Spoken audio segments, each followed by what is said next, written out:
ലക്ഷ്മിക്കുട്ടിയുടെ slate പൊട്ടി. അവൾക്കും സന്തോഷം, എനിക്കും സന്തോഷം. അവൾക്കാണെങ്കിൽ പുതിയ സ്ലേറ്റ് കിട്ടുന്ന സന്തോഷം, എനിക്കാണെങ്കിൽ പൊട്ടിയ സ്ലേറ്റിൻ്റെ പാർട്സ് കിട്ടുന്ന സന്തോഷം. അപ്പോൾ നമ്മൾ പണ്ടത്തെ മരത്തിൻ്റെ സ്ലേറ്റ് ആയിരുന്നു. അപ്പോൾ അത് ഒരിക്കൽ പൊട്ടിയപ്പോൾ നമ്മളൊന്ന് ജസ്റ്റ് ഒട്ടിച്ചു കൊടുത്തു. പിന്നെയും പൊട്ടിയപ്പോൾ പിന്നെ രക്ഷയില്ല. അപ്പോൾ അത് മാറ്റി കൊടുത്തു.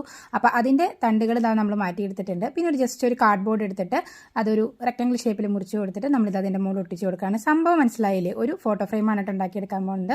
അപ്പോൾ സിമ്പിളാണ്. ഇത് വെച്ച് കഴിഞ്ഞാൽ കറക്റ്റ് ഷേപ്പൊക്കെയാണല്ലോ. അതിൻ്റെ എഡ്ജൊക്കെ നല്ലവണ്ണം സ്ലൈഡ് ചെയ്തിട്ട് ഒന്ന് കട്ട് ചെയ്തിട്ടുള്ളൊക്കെ ഉണ്ട്. അപ്പോൾ നമ്മൾ വേറെ പണിയൊന്നും എടുക്കേണ്ട ആവശ്യമില്ല. ജസ്റ്റ് ഒന്ന് ഒട്ടിച്ച് കൊടുത്താൽ മതി. പിന്നെ എൻ്റെ അതായത് യൂഷ്വൽ പെയിൻറ്റിങ് പണിയിലേക്ക് കടന്നു. ഒരു യെല്ലോ കളർ വെച്ചിട്ടൊന്ന് പെയിൻറ്റ് ചെയ്ത് കൊടുത്തു. പിന്നെ ഒരു ഉടുപ്പിൻ്റെ മുകളിലത്തെ കുറച്ച് പൂക്കളുടെ ഒക്കെ എടുത്ത് വെച്ചിട്ടുള്ള കളക്ഷൻസ് ഉണ്ടായിരുന്നു. അപ്പോൾ അതൊക്കെ നമ്മൾ ഇതിൻ്റെ മുകളിൽ ജസ്റ്റ് മാച്ച് ചെയ്തിട്ടുണ്ടായിരുന്നു. അപ്പോൾ അതിന് വെച്ച് കൊടുത്തു. ഈ ഉടുപ്പിൻ്റെ ആയിരുന്നു കേട്ടോ. പിന്നെ അതിൻ്റെ മുകളിൽ നിന്ന് ഇതുപോലെ ലേസൊക്കെ വെട്ടിയെടുത്തിട്ടുണ്ട്. ഇതുപോലത്തെ ഉടുപ്പുണ്ടെങ്കിൽ കളയണ്ട കേട്ടോ. ഈ ലേസൊക്കെ വെട്ടിയിട്ട് ഇതുപോലെ എവിടെയെങ്കിലും ഒട്ടിച്ചേർക്കാം. അപ്പോൾ കണ്ടില്ലേ, ഫോട്ടോ ഫ്രെയിമൊക്കെ ഇടുമായിട്ടില്ലേ?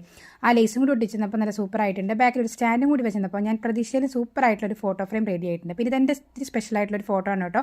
മോളുടെ കൃഷ്ണനും ആദ്യമായിട്ട് ഒരുമിച്ച് വേഷം അണിഞ്ഞൊരു ഫോട്ടോ. അപ്പോൾ ഇത്രയേ ഉള്ളൂ. കണ്ടിട്ട് ഇഷ്ടപ്പെട്ട ലൈക്ക് ചെയ്യണേ.